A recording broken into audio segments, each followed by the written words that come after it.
Hello everyone. तो आज की वीडियो में हम पढ़ने वाले कैपिटल गेन।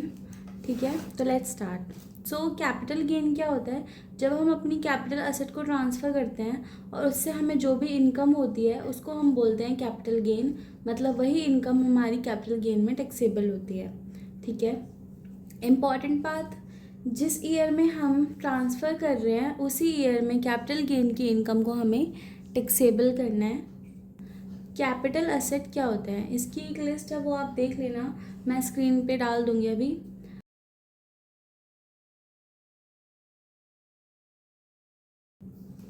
फिर हमारा ट्रांसफ़र में क्या क्या इंक्लूड होता है, तो ये इसकी लिस्ट है। Sale, exchange, relinquishment, compulsory acquisition under law, conversation of capital asset to SIT, ये सब। SIT means stock in trade.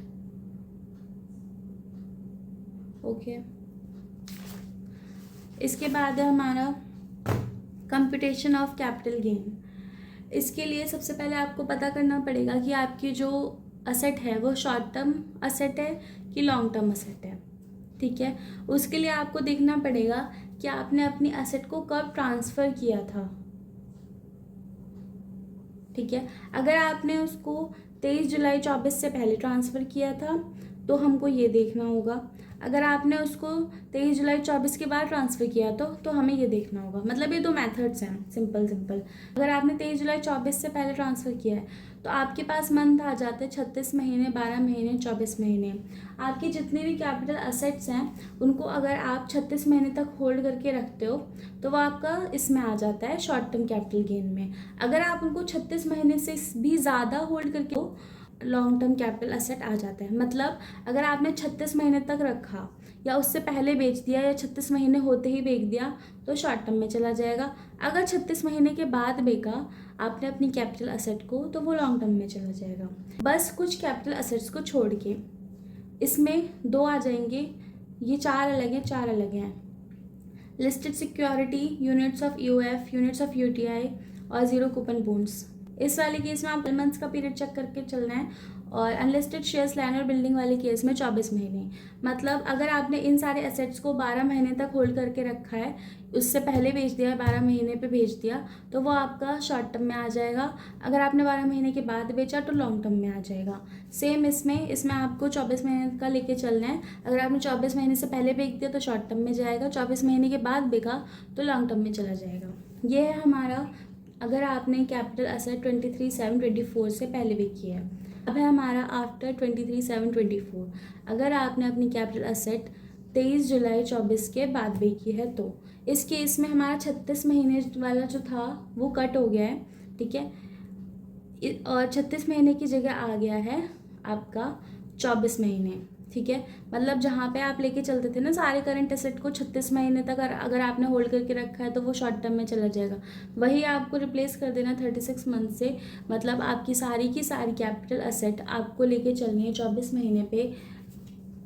मतलब आपकी सारी की सारी कैपिटल असेट अगर आपने 24 महीने से पहले भी की है तो वो आपकी शॉर्ट टर्म में चली जाएगी। अगर आपने 24 महीने के बाद भी किया है तो वो आपकी लॉन्ग टर्म में चली जाएगी।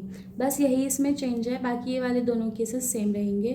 ओके, होल्डिंग पीरियड कैसे कैलकुलेट करते हैं?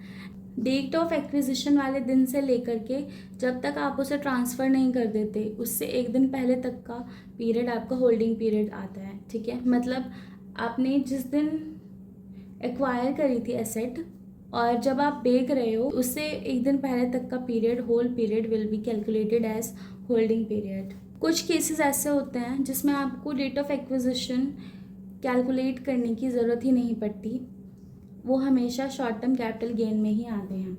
कौन से? 50, section 50, section 50A, section 50AA। इन तीनों सेक्शंस में जो जो आपको केसेस बताए हुए हैं उन केसेस में आपको डेट ऑफ एक्विजिशन को कैलकुलेट करने की नीड नहीं है। बिना कैलकुलेट किए ही आप बता सकते हो कि वो शॉर्ट टर्म कैपिटल गेन का ही एसेट है। ठीक है,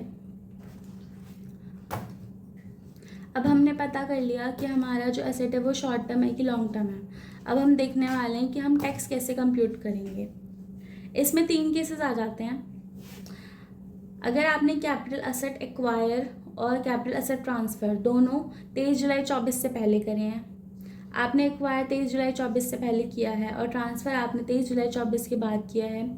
आपने 23 जुलाई 24 के बाद ही एक्वायर किया है और उसके बाद ही आपने बेचा है। ठीक है, सबसे पहले हम पहला केस पढ़ रहे हैं, जब आपने 23 जुलाई 24 से पहले ही ख़रीदा था और 23 जुलाई 24 से पहले ही बेच दिया। तो सबसे पहले हम देखते हैं शॉर्ट टर्म कैपिटल गेन वाला। इसमें आपको क्या करना है, इसको निकालने का क्या तरीका है, सेल प्राइस या फुल वैल्यू ऑफ कंसिडरेशन में से आपको ईओटी लेस कर देना है, मतलब एक्सपेंस ऑफ ट्रांसफ़र। उसके बाद जो आएगा उसमें से आपको कोआ कॉस्ट ऑफ एक्विजिशन और कोई लेस कर दोगे तो आपका शॉर्ट टर्म कैपिटल गेन आ जाएगा।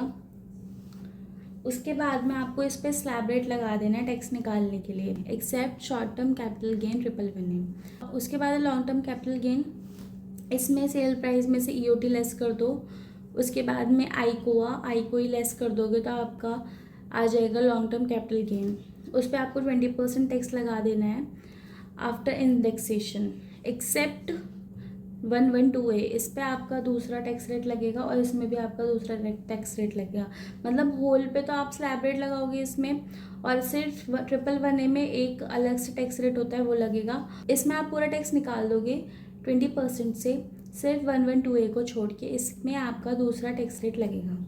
ठीक है, इसके बाद है हमारा, अगर हमने 23 जुलाई 24 से पहले ख़रीदी है और बेची 23 जुलाई 24 के बाद में, दो केसेस है same, short term capital gain, long term capital gain. SOP में से आपको ईओटी लेस कर देना है, फिर आपका जो आएगा उसमें से आपको कोआ कोई लेस कर दोगे तो आपका शॉर्ट टर्म कैपिटल गेन आ जाएगी। सेम ऐसा ही है, जो आपका शॉर्ट टर्म कैपिटल गेन निकालने का मेथड है ना, वो तीनों केसेस में सेम रहेगा।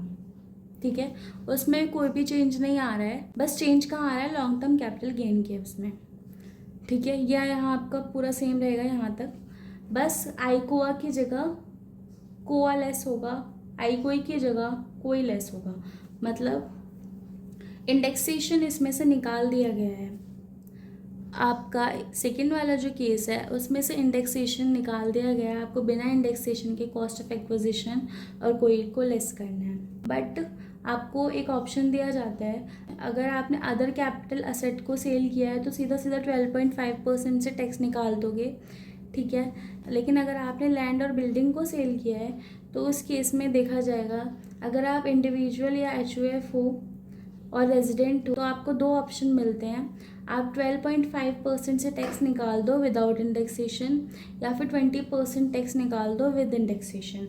जो भी आपका लेस होगा वो आप पे कर सकते हो। अगर आप इंडिविजुअल या HUF या फिर रेजिडेंट हो उस केस में सिर्फ आपको ये ऑप्शन मिलेगा। अगर आप अदर पर्सन हो तो फिर आपको सीधा सीधा 12.5% टैक्स निकालना पड़ेगा विदाउट इंडेक्सेशन। ठीक है, थर्ड है आपका, अगर आपने ख़रीदा भी 23 जुलाई 24 के बाद है और बेचा भी 23 जुलाई 24 के बाद है, तो शॉर्ट टर्म कैपिटल गेन का तो सेम रहेगा, लॉन्ग टर्म कैपिटल गेन में भी सेम रहेगा जैसा सेकंड केस में था। मतलब सेल प्राइस में से ईओटी लेस करो, फिर कोआ लेस करो, कोई लेस करो, आपका लॉन्ग टर्म कैपिटल गेन आ जाएगा और उसमें आपको सीधा सीधा 12.5% टैक्स निकाल देना है विदाउट इंडेक्सेशन। मतलब जो आपको चूज़ करने का ऑप्शन दिया था ना, वो सिर्फ सेकंड केस में दिया था, जहां आप चूज़ कर सकते हो कि आपको 12.5% विदाउट इंडेक्सेशन वाला टैक्स देना है या 20% विद इंडेक्सेशन वाला टैक्स देना है। जो भी आपका इन दोनों में से लेस होगा वो आप दे सकते थे। बट थर्ड वाले में आपने चाहे लैंड और बिल्डिंग सेल किया हो, चाहे आप इंडिविजुअल या HUF हो, या चाहे आप रेजिडेंट हो, उस चीज़ का इसमें कोई फ़र्क नहीं पड़ता है। आपको सीधा सीधा हर किसी को 12.5% टैक्स देना पड़ेगा विदाउट इंडेक्सेशन। ठीक है, ये है इसका। तो मैं एक बार जल्दी से आपको रिवाइज़ करवा देती हूँ। 3 केसेस हैं टैक्स निकालने के लिए। अगर आपने 23 जुलाई 24 से पहले ख़रीदा है, उससे पहले ही बेच दिया है, तो उस केस में शॉर्ट टर्म कैपिटल गेन आप सेल प्राइस में से ईओटी लेस कर देना, कोआ लेस कर देना, कोई लेस कर देना, आपका शॉर्ट टर्म कैपिटल गेन आ जाएगा। उसके बाद में आप स्लैब रेट लगा देना। ठीक है, सिर्फ 111A को छोड़ के उस पर दूसरा टैक्स रेट लगेगा। और अगर आपने लॉन्ग टर्म कैपिटल गेन का निकालना है, उस केस में सेल प्राइस में से ईओटी लेस कर देना, आई कोआ लेस कर देना, आई कोई लेस कर देना, आपका लॉन्ग टर्म कैपिटल गेन आ जाएगा। ठीक है, और लॉन्ग टर्म कैपिटल गेन में क्या करना है आपको पता है, 20% टैक्स लगेगा पूरे में, सिर्फ 112A को छोड़ के इस पर दूसरा टैक्स रेट लगेगा, ठीक है। फिर उसके बाद में आपका सेकंड केस क्या है, 23 जुलाई 24 से पहले ख़रीदा था और 23 जुलाई 24 के बाद में बेच दिया। शॉर्ट टर्म कैपिटल गेन निकालने का सेम तरीका रहेगा, लॉन्ग टर्म में चेंज आएगा। लॉन्ग टर्म में क्या चेंज आएगा, सेल प्राइस में से EOT लेस कर दोगे, ठीक है। आई कोआ की जगह आपका आ जाएगा कोआ, आई कोई की जगह आपका आ जाएगा कोई, आपका फिर लॉन्ग टर्म कैपिटल गेन आ जाएगा। पर इसमें टैक्स निकालने के लिए आपको बेनिफिट दिया हुआ है, अगर आपने भैया कैपिटल एसेट बेचा है तो फिर आप सीधा सीधा 12.5% लगा दो, उसमें कोई वो नहीं है। लेकिन अगर आपने लैंड और बिल्डिंग बेचा है तो उस केस में आपको देखा जाएगा कि इंडिविजुअल HUF हो, रेजिडेंट हो, तो आपको दो फिर उसमें वो मिल जाएंगे ऑप्शंस कि 12.5% विदाउट इंडेक्सेशन दे दो या 20% विद इंडेक्सेशन दे दो, जिसमें इस पर ही कम आएगा आपका, वो आप टैक्स दे सकते हो, ठीक है। लेकिन अगर आप अदर पर्सन हो तो फिर उसमें आपको ये बेनिफिट नहीं दिया जाएगा।